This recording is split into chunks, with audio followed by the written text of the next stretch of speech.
Hey, what's already? Welcome back to News Dose, and Xbox, I'd say, has had a rough couple of weeks. I mean, they did kind of do this to themselves. It's, not like the backlash came out of nowhere.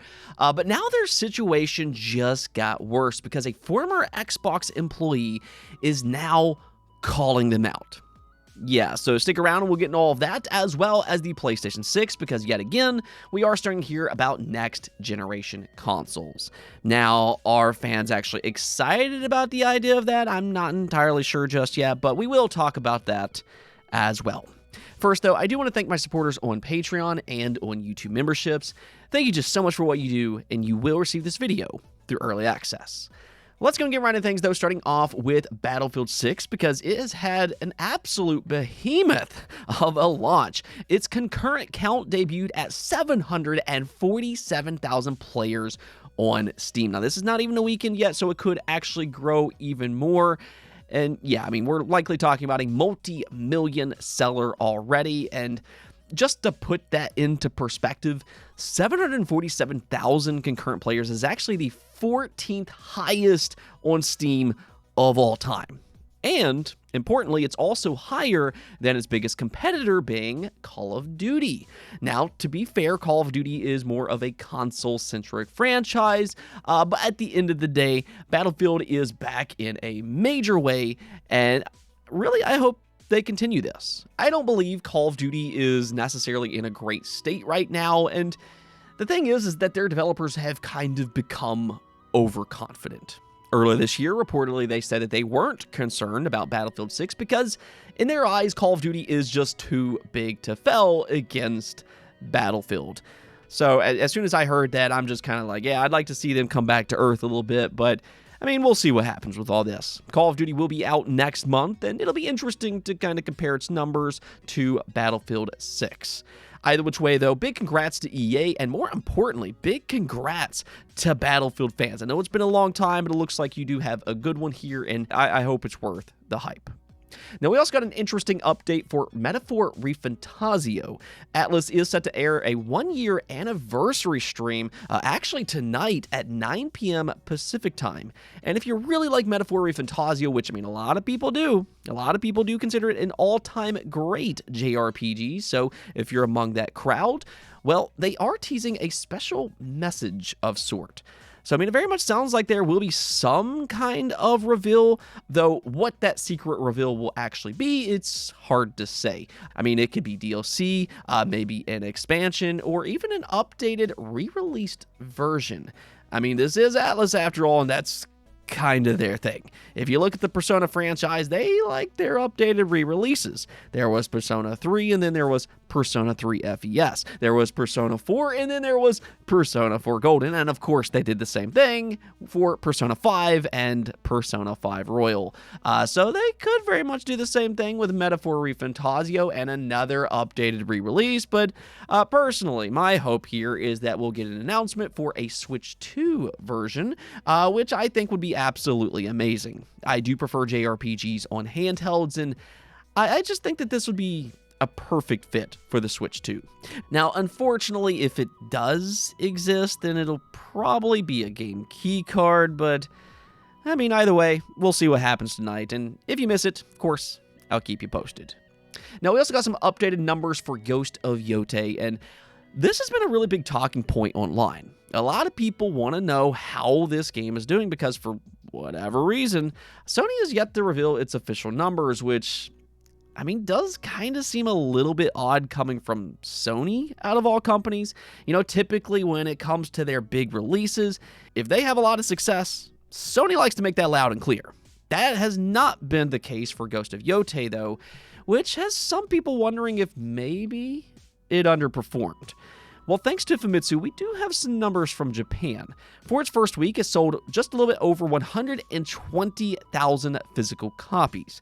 Now, do kind of keep in mind here that they don't track digital, so we don't really have the full story, and, of course, digital has increased over the years.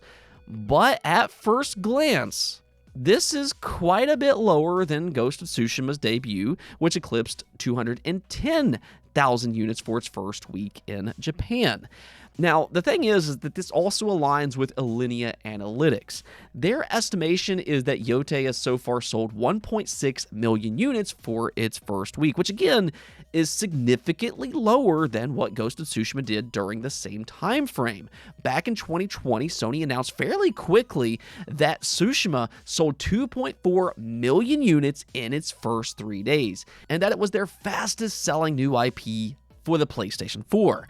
So, with all of that in mind, if all of this is actually accurate, which, that part remains to be seen because Sony could always update us next week with different numbers, but if not, this might tell us why Sony hasn't revealed its official numbers themselves. Selling 800,000 less units and actually more time on the market, it's been a full week compared to 3 days, that would likely be considered a disappointment inside of Sony. Now, in terms of profitability, though, Sucker Punch did handle its budget very well compared to other AAA games. Reportedly, its budget is similar to Ghost of Tsushima, which was right around $60 million, so I think they'll be perfectly fine from a profitability standpoint. It's just more so that Sony's expectations was likely higher for this game in terms of its units sold, considering how popular the previous game was and that it was their biggest new IP of all time. Companies always like to see growth, and when something goes downward, that's not something that they love to see. So we'll see if Sony makes an announcement here in the coming days. Maybe they'll do that next week, but give me your prediction in the comments below. Do you think that its first week will be lower than Ghost of Tsushima first 3 days, which again was 2.4 million units sold? All right, now, so let's go and talk about Xbox because, they've stepped on a lot of rakes these past few weeks. They've left a lot of their consumers very upset to the point that there are questions and concerns about their future. And we've talked a lot about that. But now, a former Xbox employee is calling Xbox out. This comes from a former Xbox founder, Laura Fryer. She has her own YouTube channel now, and she recently gave her take on the Xbox Game Pass price hike, where she flat out accused their leadership of not understanding the Xbox audience. She said that I'm not sure if their leadership understands what makes Xbox great. I'm not sure they're listening to their fans. They keep doubling down on decisions that make it clear that they're in a bubble where all of this feedback doesn't reach them anymore. And this is actually very similar to what I've been saying. I don't believe that Phil Spencer and his team are under control anymore. I personally think that these decisions are coming from Microsoft's upper management because they've become more involved post-Activision Blizzard King. They want a return on investment, and in fact, that's mostly been confirmed, even with recent reports. We even heard last week that Microsoft's upper management pushed for the Xbox Game Pass price hike because they weren't happy with Call of Duty's numbers from last year. But like Laura Fryer is saying, I don't believe that Microsoft's upper management understands gamers and how these decisions impact their long-term growth. The thing about the game community is that it's very connected and it's a very passionate community. So when you see this type of backlash, it is a very real and loud thing. And that not only has ramifications for today, but also for the long-term future. If you think about it, Xbox is still, to this day, dealing with the ramifications from the Xbox One launch debacle way back in 2013. And they've spent years upon years trying to gain back that goodwill. But the thing is that any goodwill that they've built back from that point is rapidly being eroded thanks to Microsoft's decisions these past 12 months. Decisions like raising the price of their consoles multiple times. The Xbox Series X is now the most expensive base console on the market, despite it being the least popular console. They tried to raise the price for their AAA games to $80. Now, they had to backtrack on that because it wasn't received that well and people weren't pre-ordering The Outer World 2. And then there's also their multi-platform agenda, which not everybody agrees with, especially their longtime fans. So all of this has already broken trust for a lot of those long-term fans. But the one thing that Xbox had going for it was Xbox Game Pass, the best deal in gaming. Game Pass was kind of positioned as their system seller, their future, the way that they're going to not only sell consoles, but the way they're going to keep people in their ecosystem. But however, Laura Fryer believes that by increasing its price, this is throwing away one of Xbox's last true advantages. And for fans of the brand, as she says, it feels like a betrayal and quote-unquote greed over gaming. And I think that's something that a lot of fans might possibly agree with. Microsoft has rapidly become greedy post-ABK, and because of that, they've really dismantled a lot of what makes Xbox. And they will lose a lot of subscribers and even fans because of these type of decisions. And that could actually get even worse if gamers don't migrate over to their next console. I mean, you have to remember that the largest portion of Game Pass subscribers comes from their console user base. And the thing is that Microsoft is making their next console a tougher sell by the day.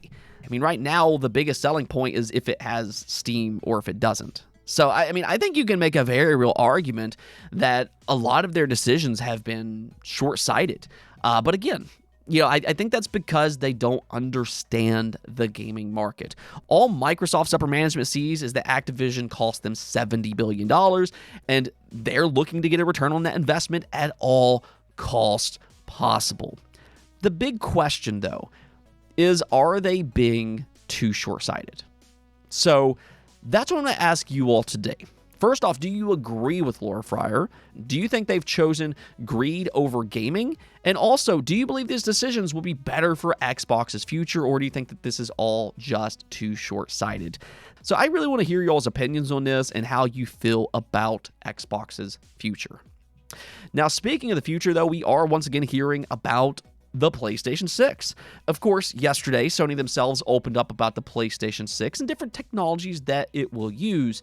But now, thanks to a new leak, we could even have a release window, though I'm going to go ahead and spread caution for this specific rumor. I mean, really the main reason that I'm even talking about this at all is because it's blowing up online, and a lot of people are kind of taking this as truth, but the source, I'm going to say, is a little bit iffy.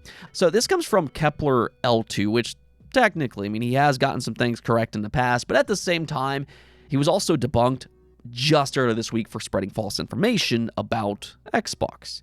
So take all of this as you will, but according to him, the PlayStation 6 could launch in 2027, unless, according to him, there's some kind of delay. Yeah, don't you love how alleged insiders always do that? They leave themselves a backdoor just in case they're wrong. Yeah, that's not by coincidence, A lot of these supposed insiders are just making guesses based on probability, but, nonetheless, this is a window that we have repeatedly heard about, which is all the more reason to predict it to call yourself an insider. But yes, 2027 or 2028 seems to be the popular idea for next generation. However, I say that because Sony themselves pointed to the next few years for their next console rather than this specific rumor itself, which I would personally ignore. Now, that's just my opinion, but you can take this however you want. What I will say here, though, is that I'm rooting for a later launch window just because it really feels like this generation has yet to hit its groove. And also the fact that console prices keep going up rather than down. I don't know. Next generation is going to be like $1,000 by this point, so we'll see. So, I mean, if it has to release here in the next 3 years, I'm going to hope for 2028. Anyways, though, that's going to be it for this episode, but until next time, make sure to subscribe, ring that bell, and peace out.